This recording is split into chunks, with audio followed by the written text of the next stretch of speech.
back to a podcast for radicals, part of a Guide for Radicals series. I'm your host, Jason Bayless. Welcome to the series if you're new. If you've been with us before, welcome back. A Radical Guide began as a directory connecting people to radical spaces and movements.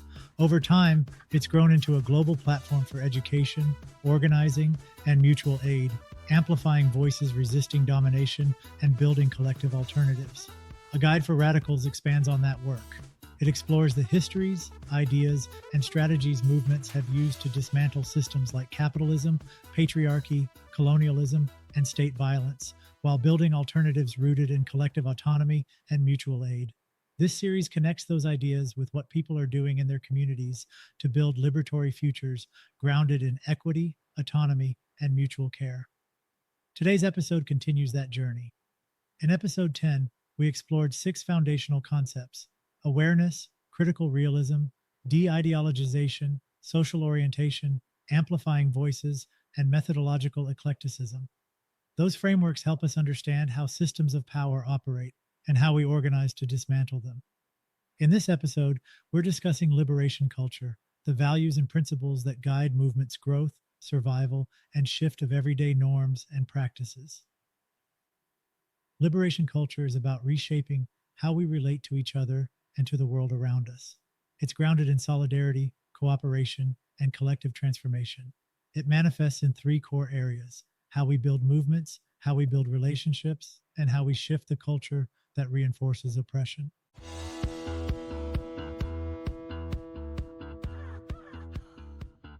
One of the most common traps in organizing is mistaking short-term projects for long-term struggle.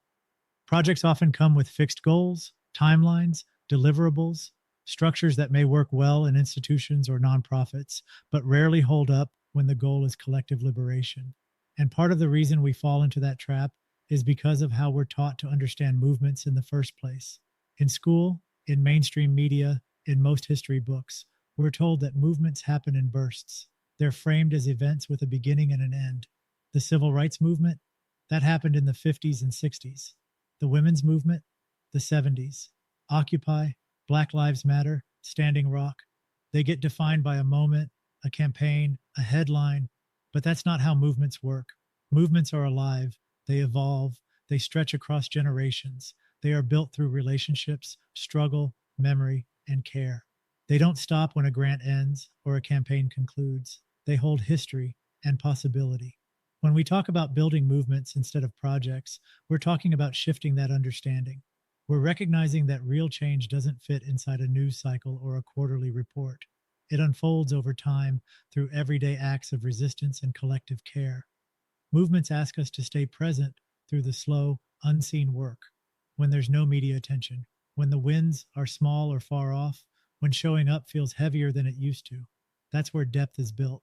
That's where trust grows.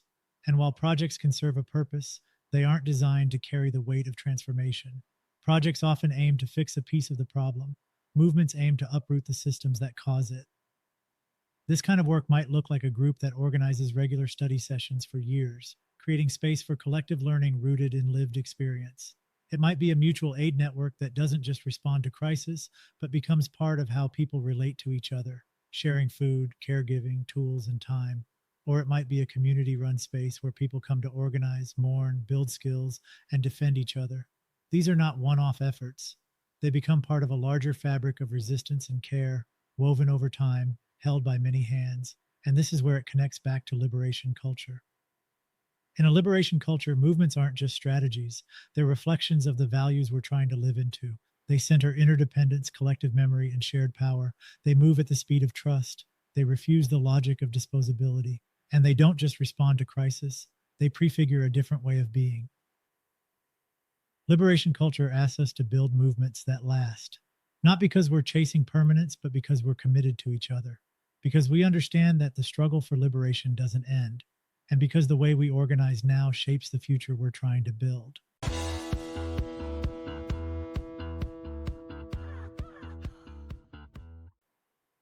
The next principle centers on relationships.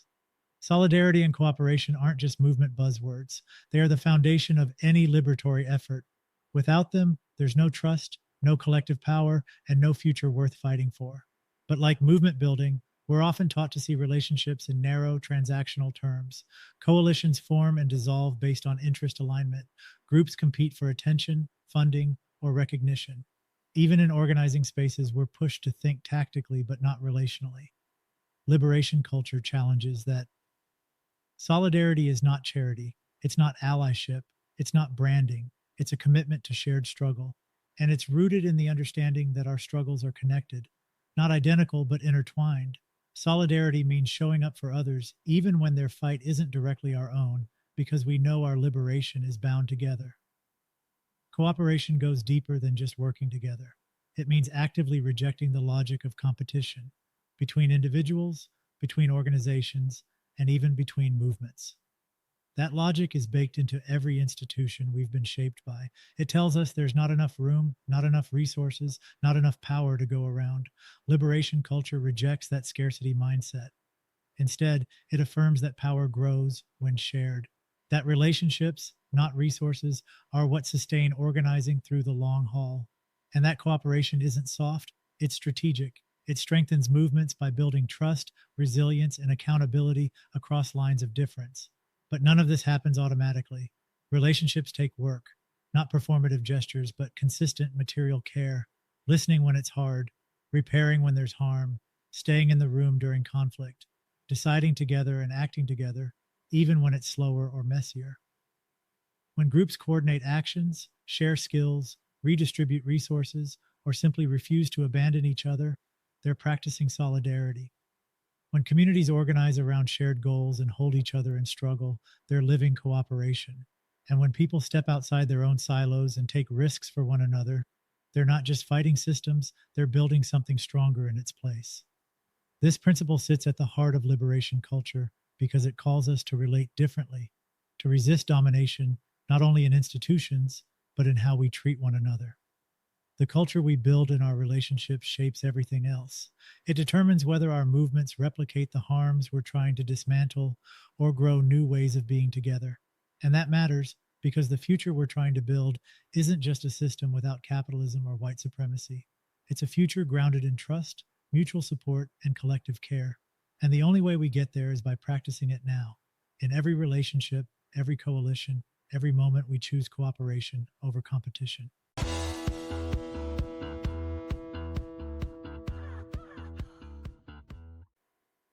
The final principle is cultural transformation, how we change the norms, behaviors, and assumptions that keep systems of oppression in place. But before we talk about changing culture, we need to be clear about what that means and what it doesn't. In the dominant system, culture has already been violently reshaped. White supremacy and colonialism didn't just introduce new norms, they imposed them.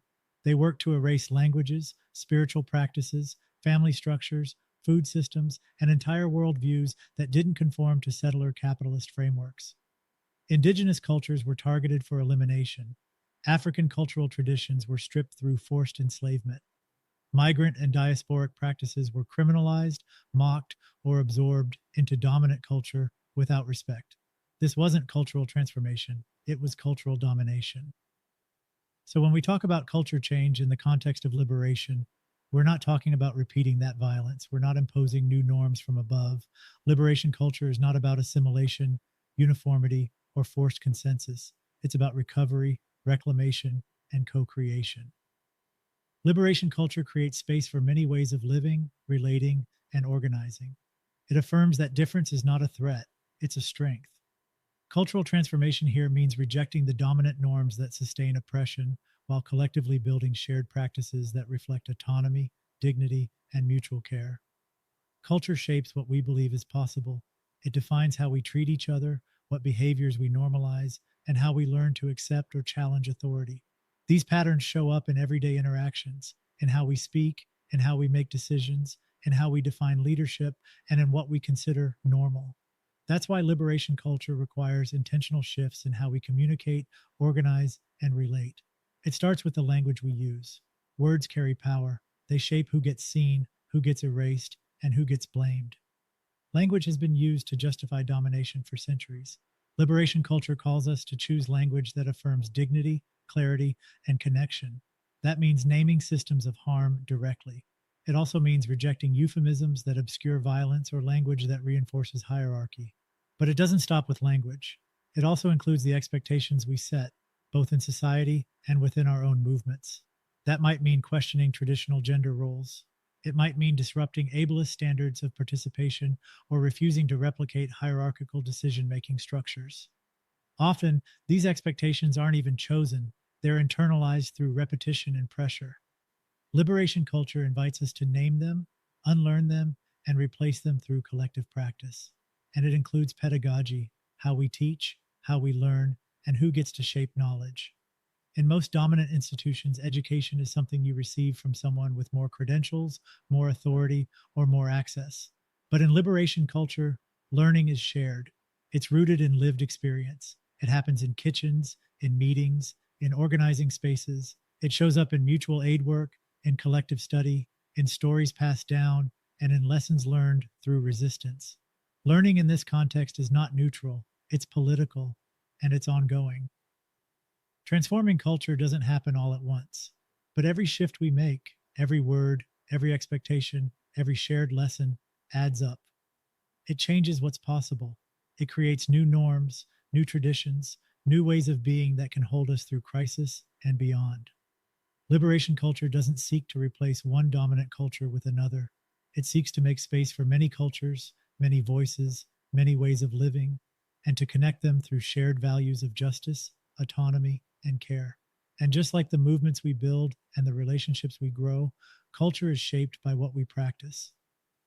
So the real question becomes, what are we practicing now, and what kind of world does that practice make possible?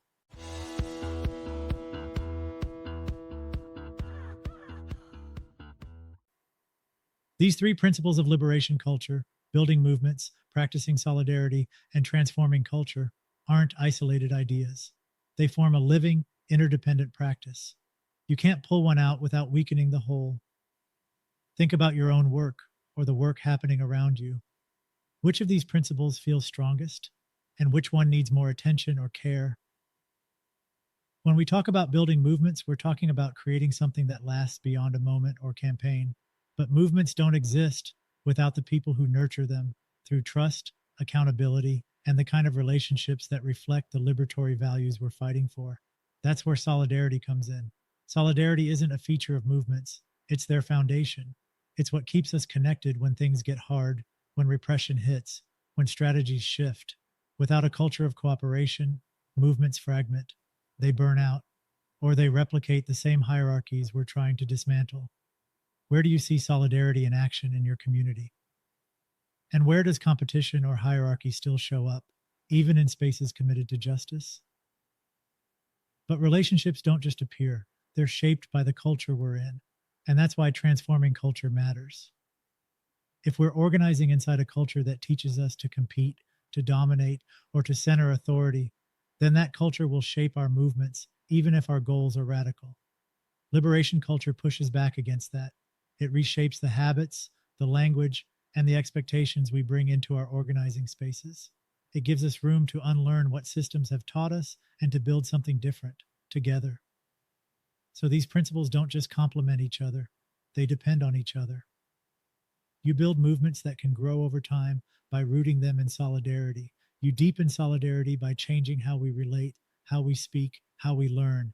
And all of that requires cultural transformation that's intentional, grounded, and collective. What are you practicing right now? And how does that practice reflect the kind of world you want to help build?